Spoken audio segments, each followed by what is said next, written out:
ต่อกันเลยครับ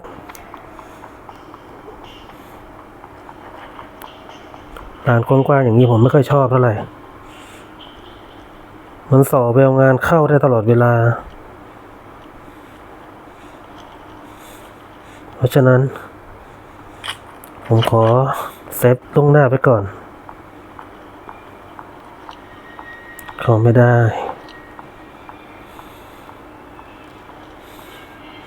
นี้มีอะไรวางอยู่กระสุนแมกนัม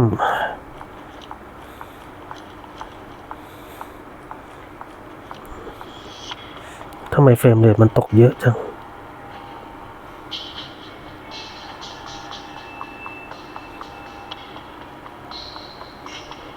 ใจเย็นนะมาแล้วลงมาก่อนจัดการทีละตัวนะนั่นแหละเอามันเลยอย่ายืนอยู่ในที่แคบนะครับผมสู้ไก่พวกนี้ต้องใช้ที่กว้าง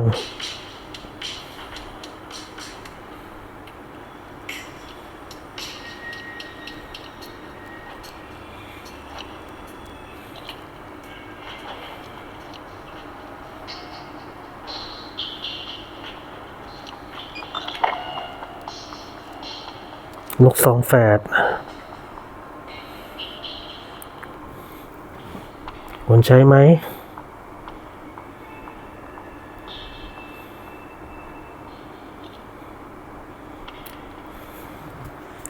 ดับเบิลบาร์เรลช็อตกันไม่ถ้าจะต้องใช้แล้วก็ใช้เป็นเซมิออโต้จะดีกว่า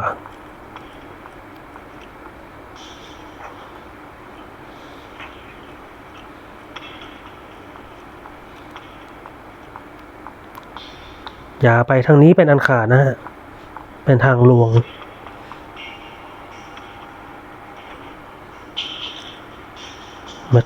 มาชินกัน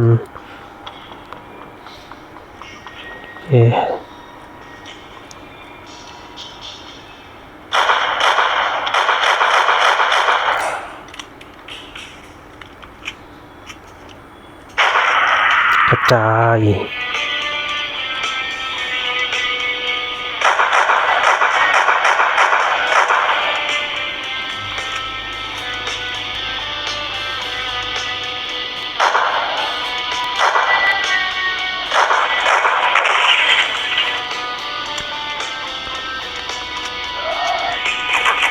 โอ้ย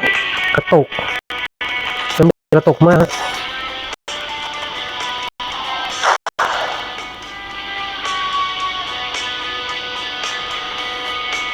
ต้องขอโทษด้วยนะครับ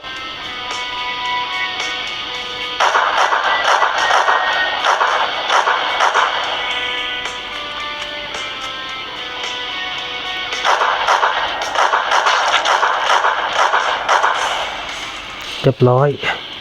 อึดจริงพี่บึก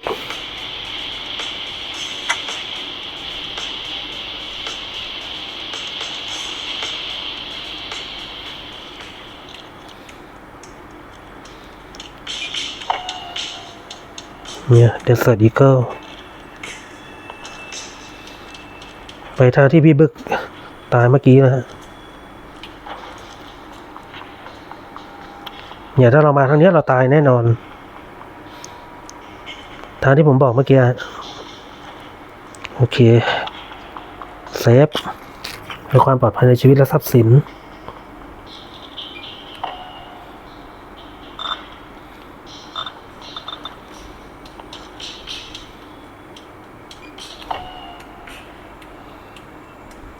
ซับแมชชีนกัน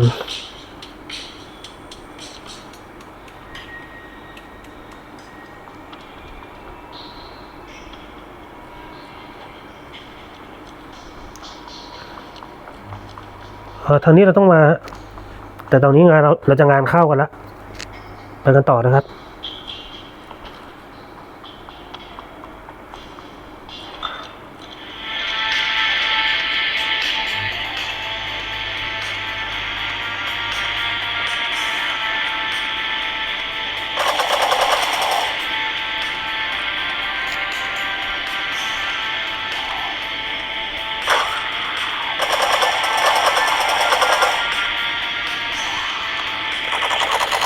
ตีน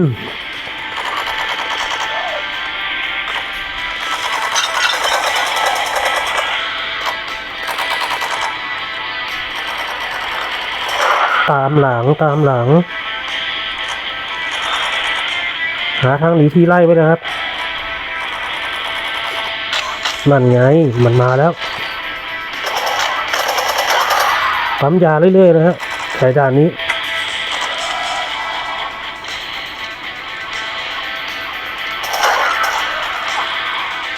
หวัดดีครับพี่บึกโอ้ยมาได้ถูกเวลาจริง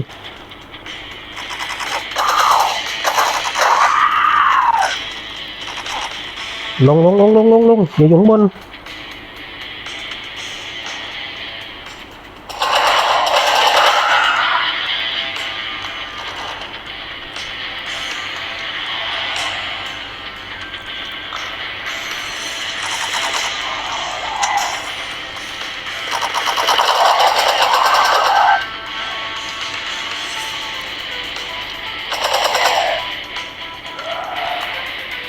กระสุนมันก็จะหมดจัดหัวไปก่อน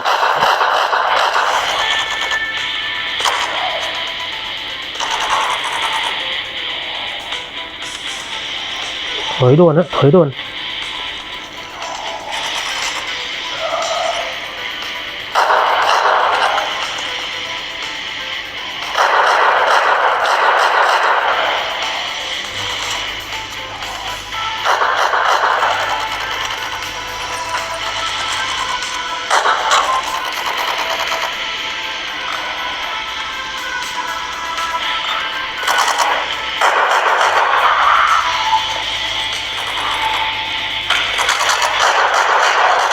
เรื่องจริงๆเลย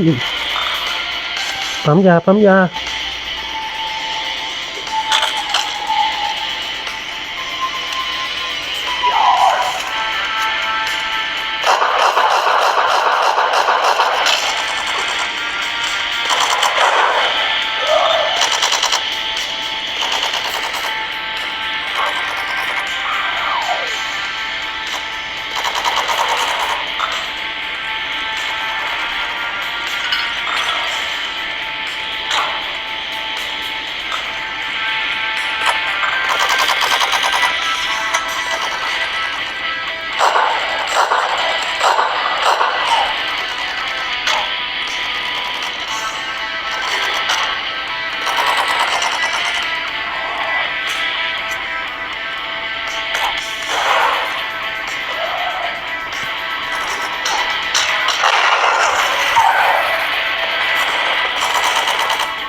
อีกนิดเดียว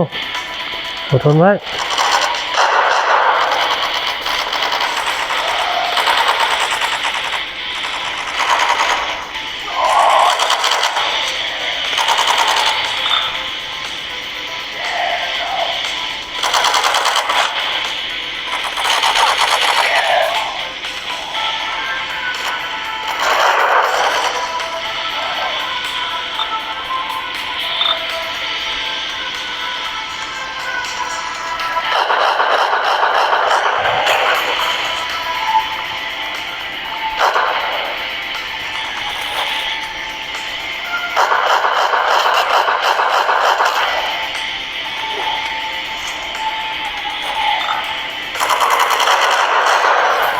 เฮ้ยเสียดาย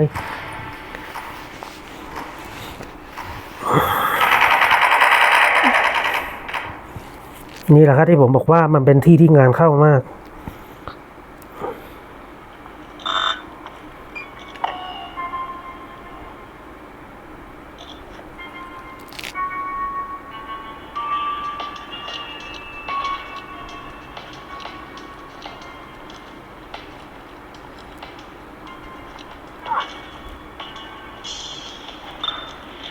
ว้าอะไรได้คว้าไว้ก่อนนะ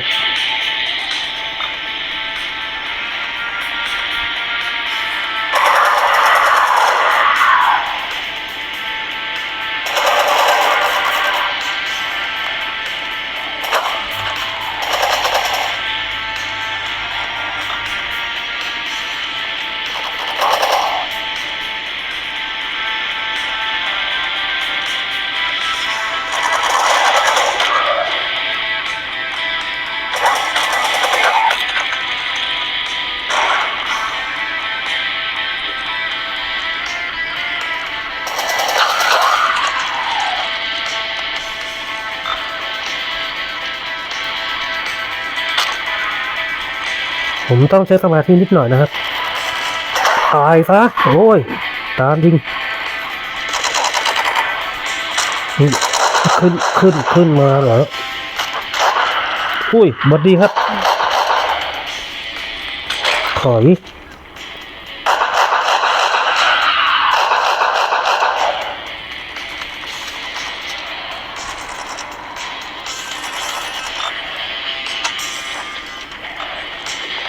โอ้ยเอ้ยตายแน่ลง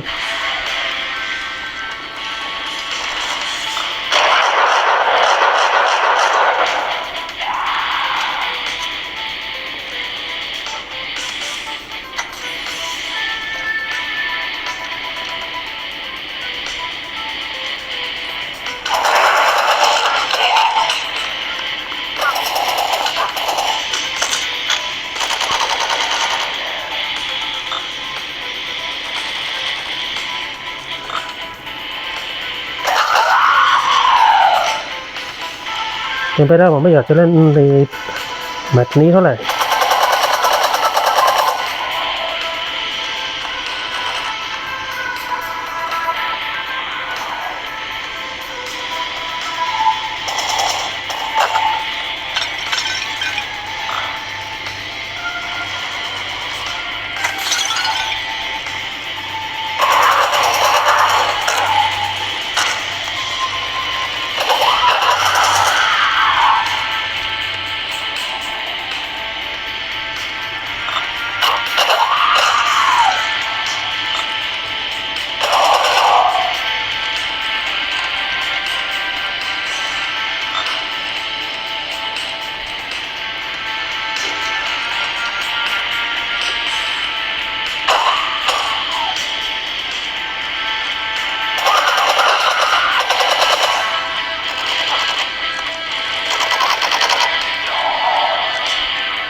จุกเลยหาจังหวะ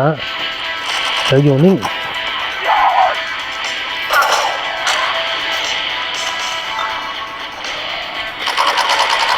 เป็นอันขาด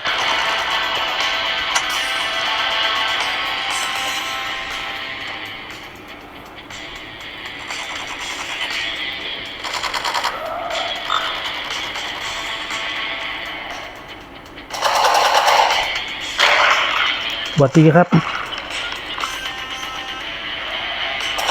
สวัสดีครับพี่บึก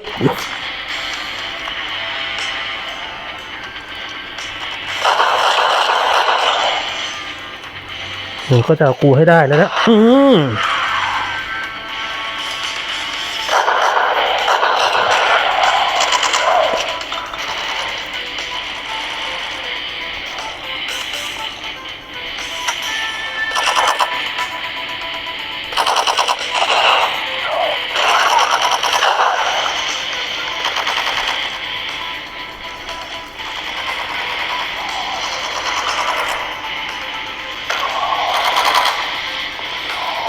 โอ้ย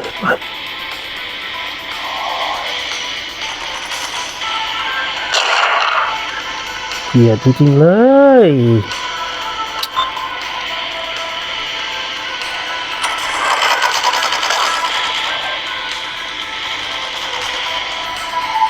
ขึ้น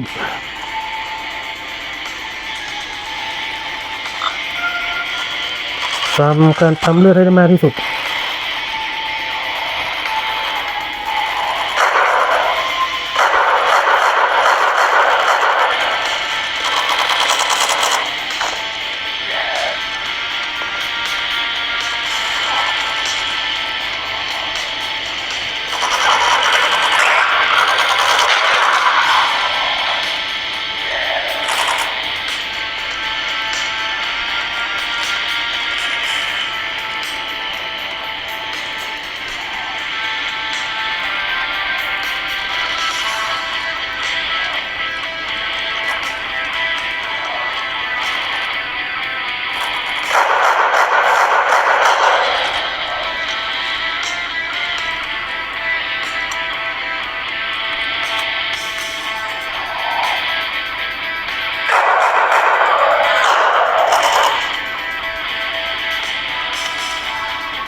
โอ้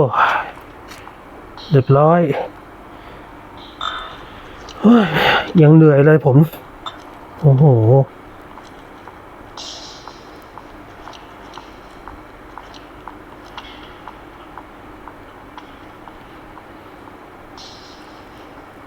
จะว่าสนุกก็สนุกนะแต่จะว่าเหนื่อยก็เหนื่อย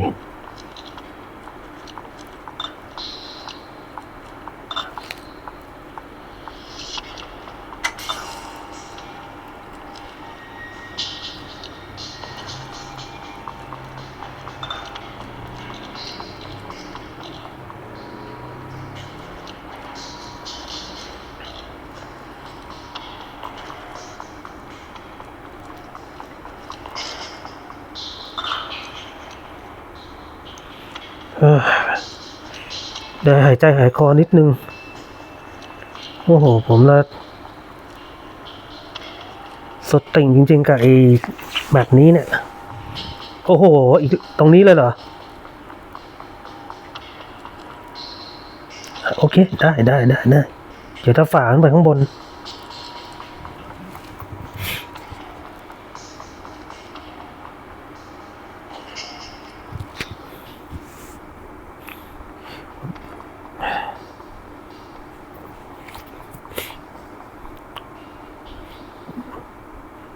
ฉันเองรีเบลนั่นนายเองเหรอรีเบล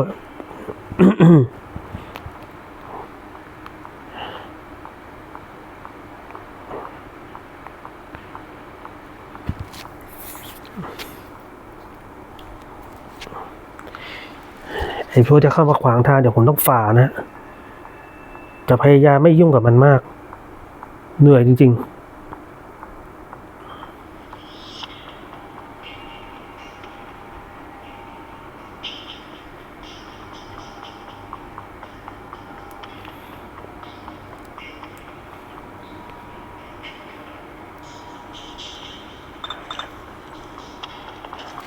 ทำเลือดก่อนไม่ต้องสนนะฝ่าไปเลย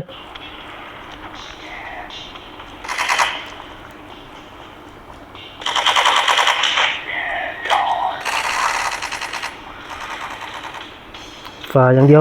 วไม่ต้องไปยุ่งกับมัน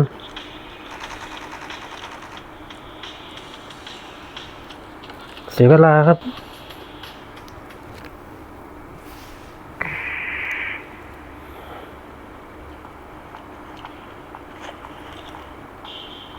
โอเค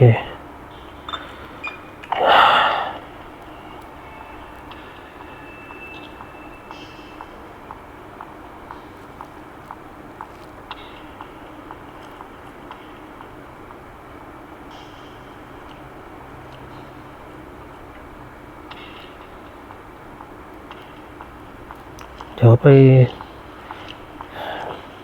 เซฟให้เรียบร้อยก่อน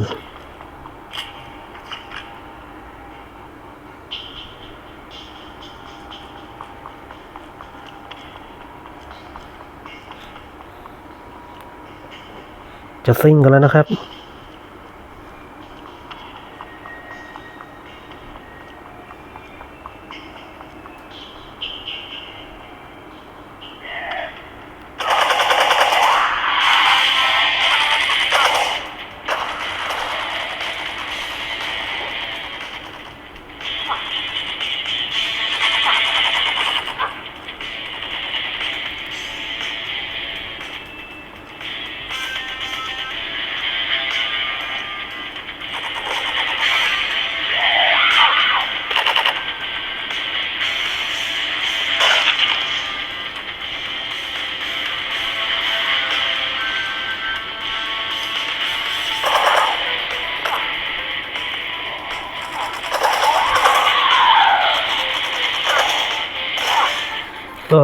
ไม่รอด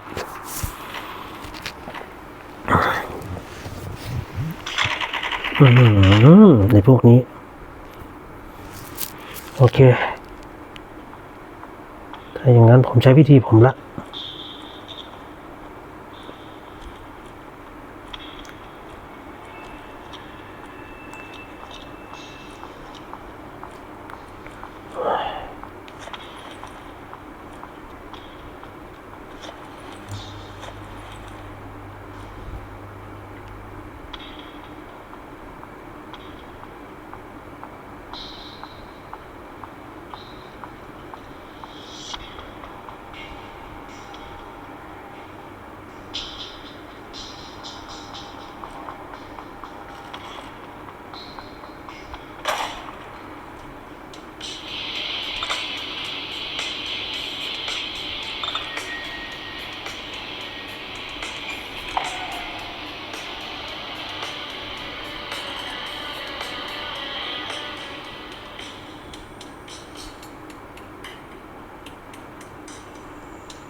ตรงนี้ผมขออนุญาตใช้สมาธินะ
ค่อยๆนะ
โอ้ย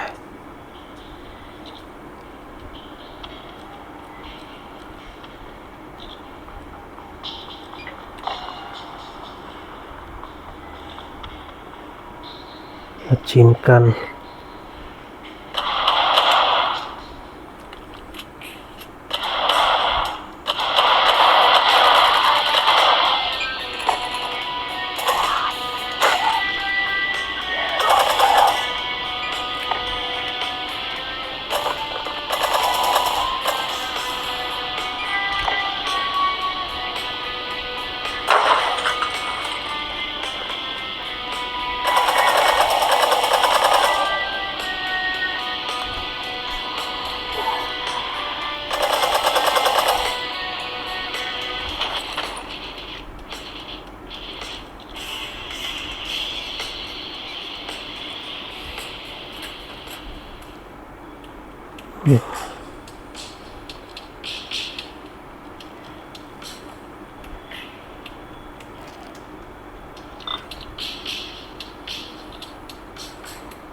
โอเค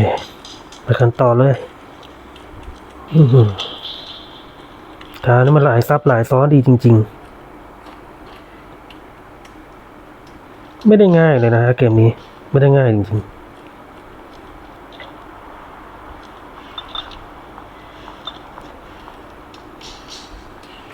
พิสโตลโอเคพอจะมีกระสุนมีซัพพลายขึ้นมาบ้างนิดหน่อย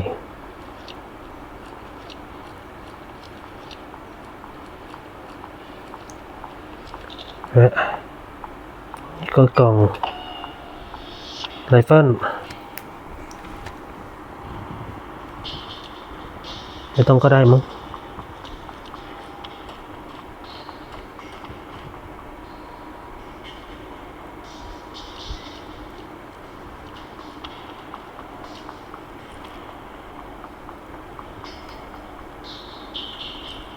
ข้างบน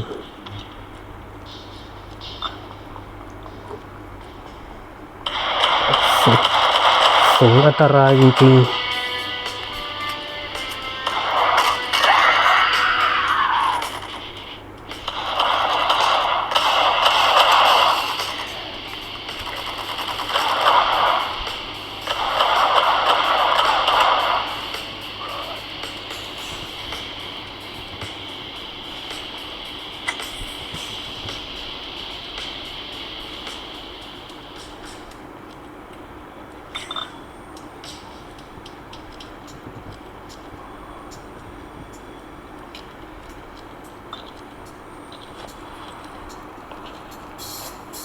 กระสุนแมกนัมโอเคมีพอสมควรละ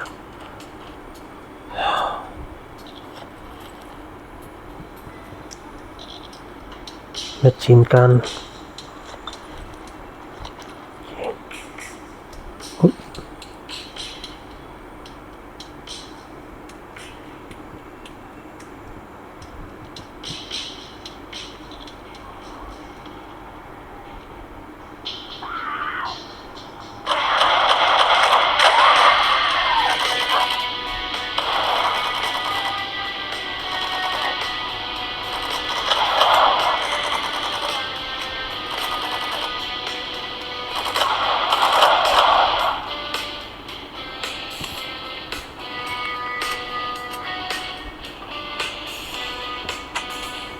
โอเค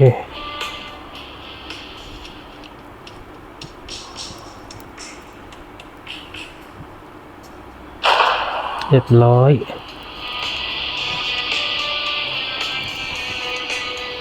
ขึ้นข้างบน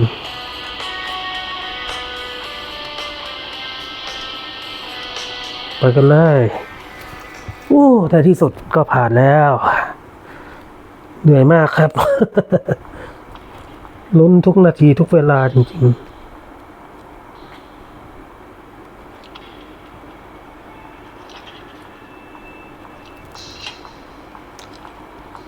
ๆเซฟ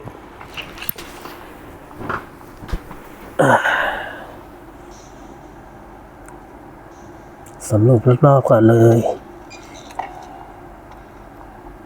ดิสเซอร์อีเกิลยากระสุน52 นัด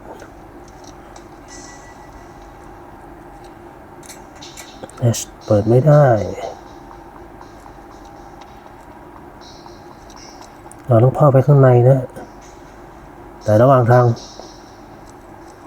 เจอตีนแน่นอนอะไรนั่นน่ะ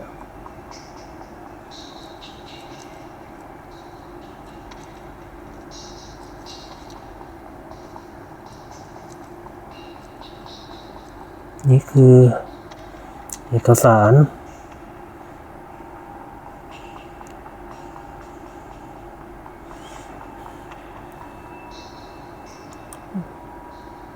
เก็บ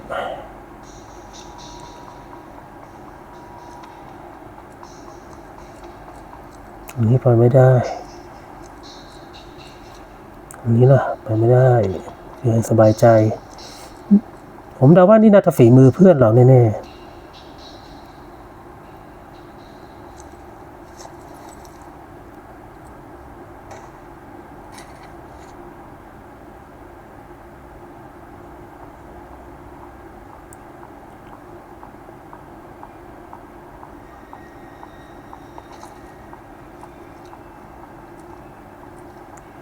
เอาละทีไปทางไหนต่อ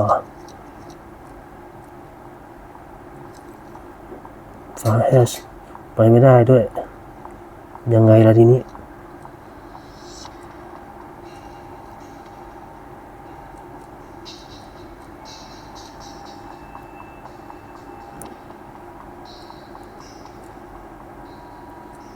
ไปทางไหนทั้งนี้ก็ไม่ได้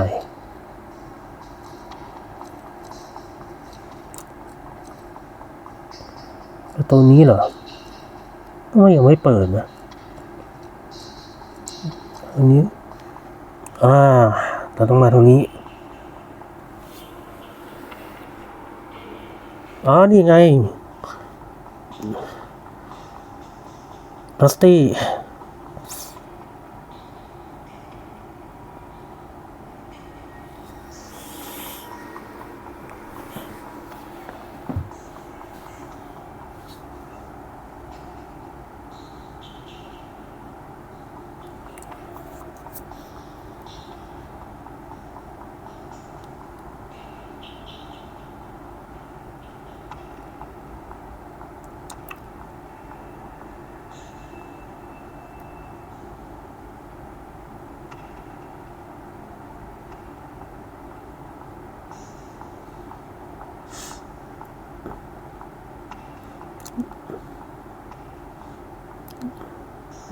พูดว่าถังขยะสักขนาดนี้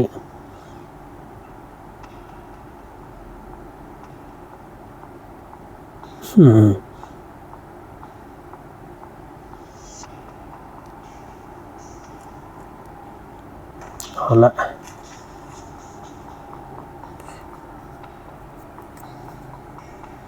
ทำให้เกาะได้เหนียวแน่นมากกว่าเดิมโดยที่ไม่ต้องกลัวร่วง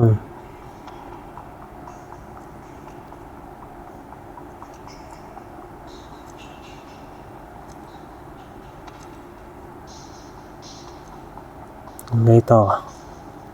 นี่เหรอไม่ใช่นี่อ่านแล้ว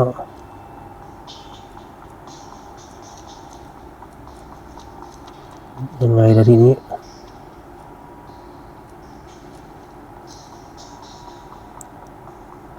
เฮ้ยนายไปอยู่ตรงนั้นได้ยังไง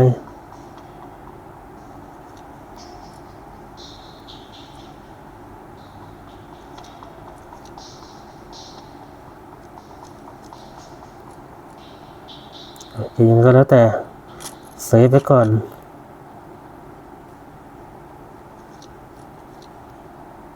จะหาทางขึ้นผมหน่อยสิครับพี่ครับ ผมจะขึ้นไปยังไง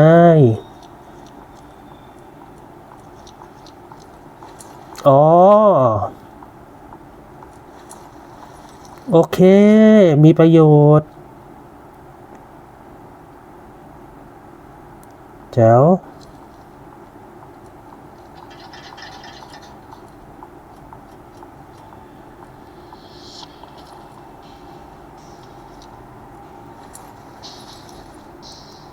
ไอถุงมือมันมีดีอย่างนี้นี่เอง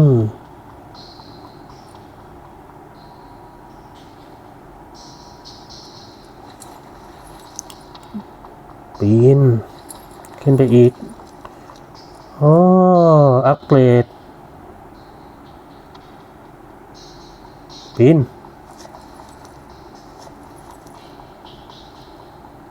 โอ้ยเจ็บฉีดยาก่อนกันเหนียว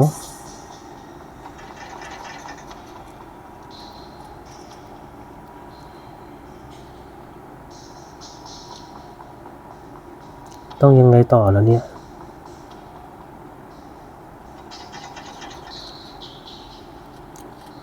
ขอเดาว่าต้องไปทางนี้มันชี้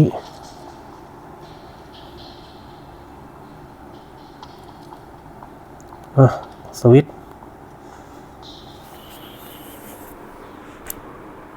ส่งสัญญาณสปอตไลท์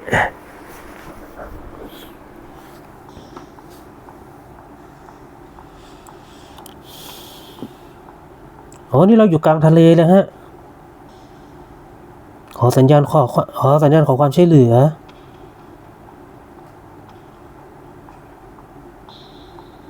นี่ฮะเราอยู่บนเรือ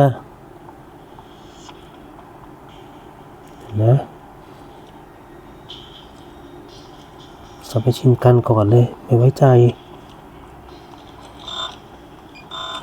โอ้โหแจกของขนาดนี้ไม่มีอะไรชัดไปกว่านี้อีกแล้วต้องเจออะไรแน่ๆ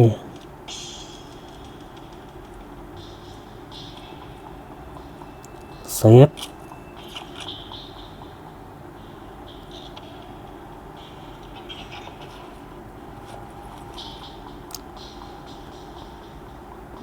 ลงโอ้โหเอาแล้วบอส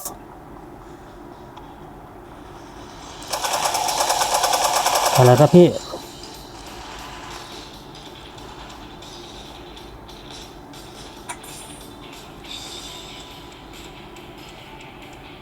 สวัสดีครับ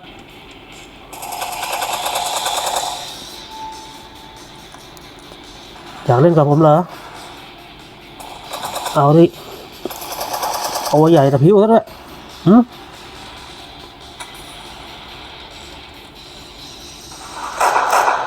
เรียบร้อย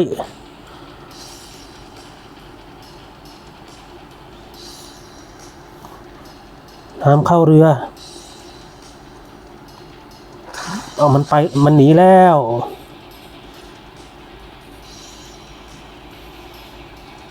ไงปีน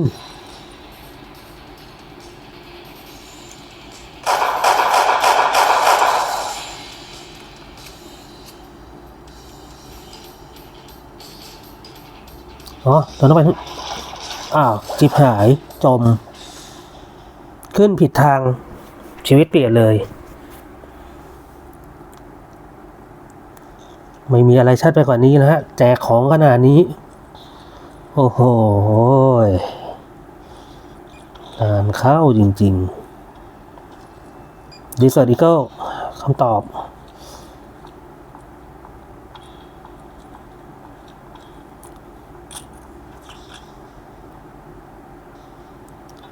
ลง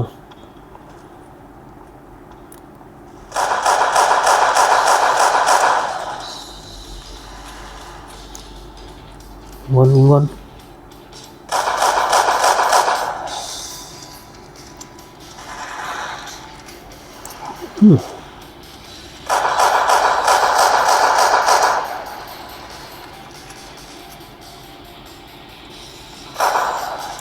น้ำมาแล้วหาทางขึ้นหาทางขึ้น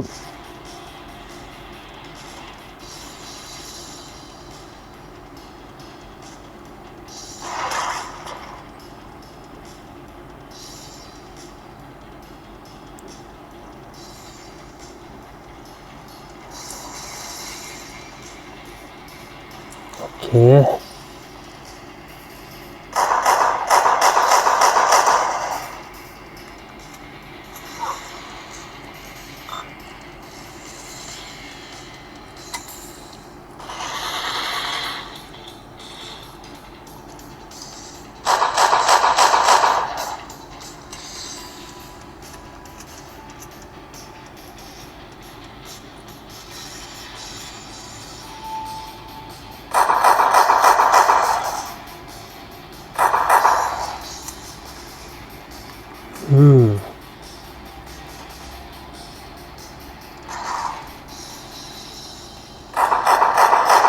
เรียบร้อย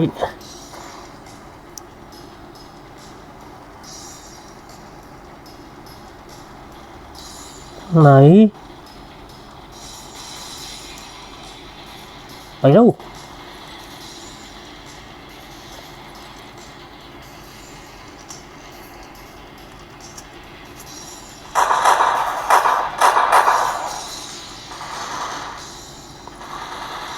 ว้าวตก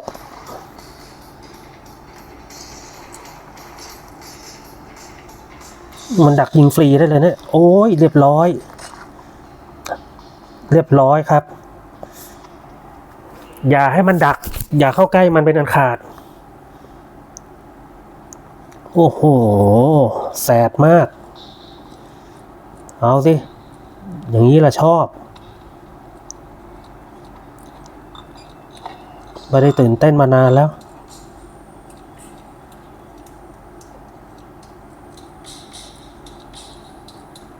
ลุยมา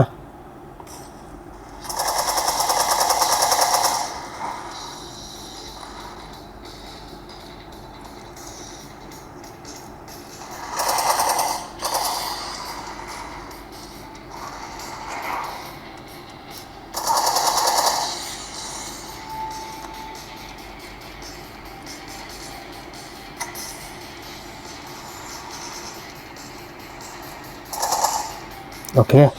มันโดนแล้ว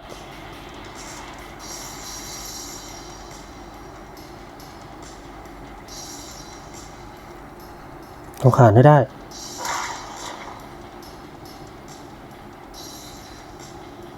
ทางเหลืองไป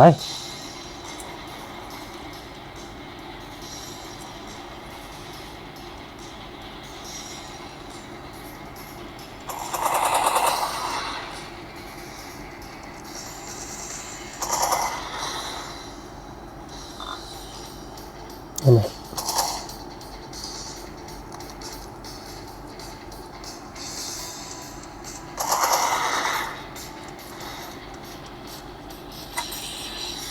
สวัสดีครับเรียนรู้โด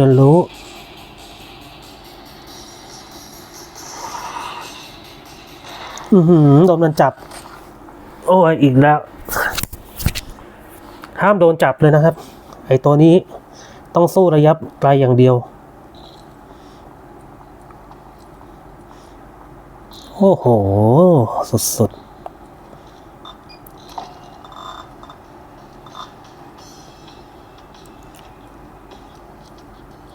เก็บดีสอดีเกอร์ไว้ก่อนนะฮะ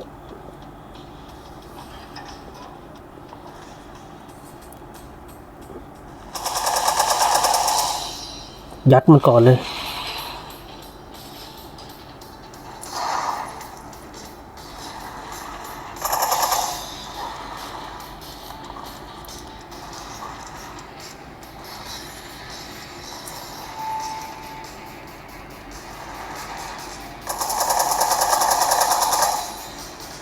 อยู่เป็นระยะห่างไว้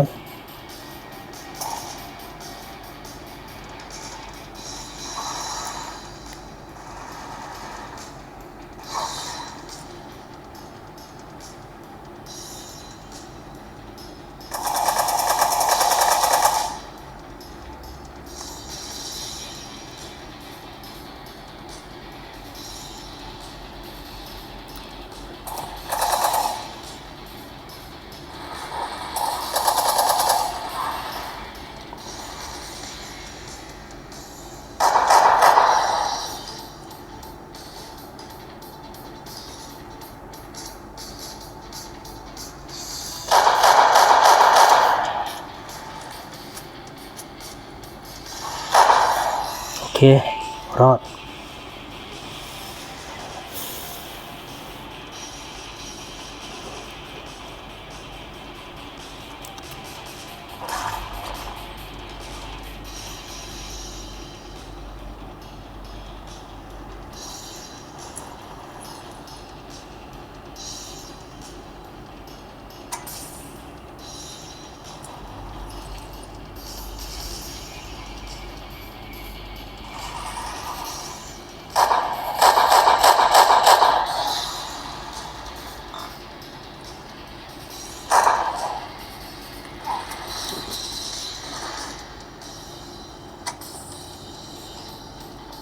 สวัสดี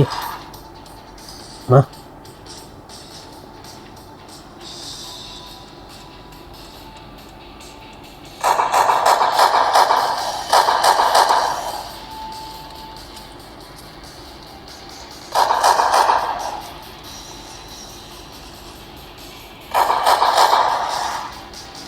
ล่อมัน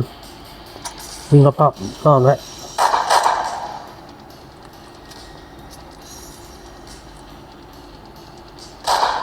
โอเคถังขึ้นมาแล้ว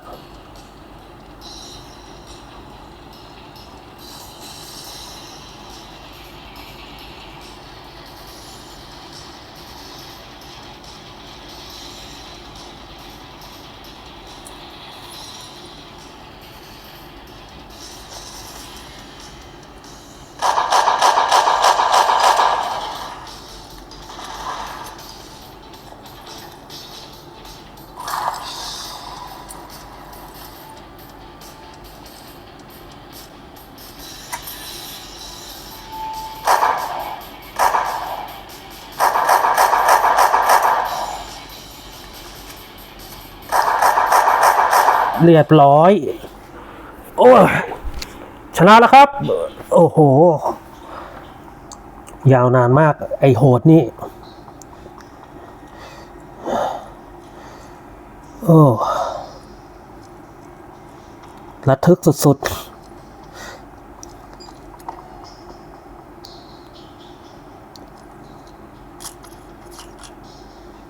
เอาละครับทุกคนสนุกกันไหมฮะผมรันอย่างเหนื่อยเลยเป็นบอสที่สนุกดีนะฮะเกมนี้โอ้ขอขอบคุณมากๆนะครับที่เข้ามารับชมกันแล้วก็แล้วพบกันในคลิปหน้าสำหรับวันนี้สวัสดีครับเหนื่อยสุดๆถ้าใครชอบก็กดไลค์กดแชร์กด Subscribe แล้วช่วยกดกระดิ่งแจ้งเตือนด้วยนะครับผมเพื่อรับรู้ถึงการอัพคลิปของผมในครั้งถัดไปนะครับสวัสดีครับ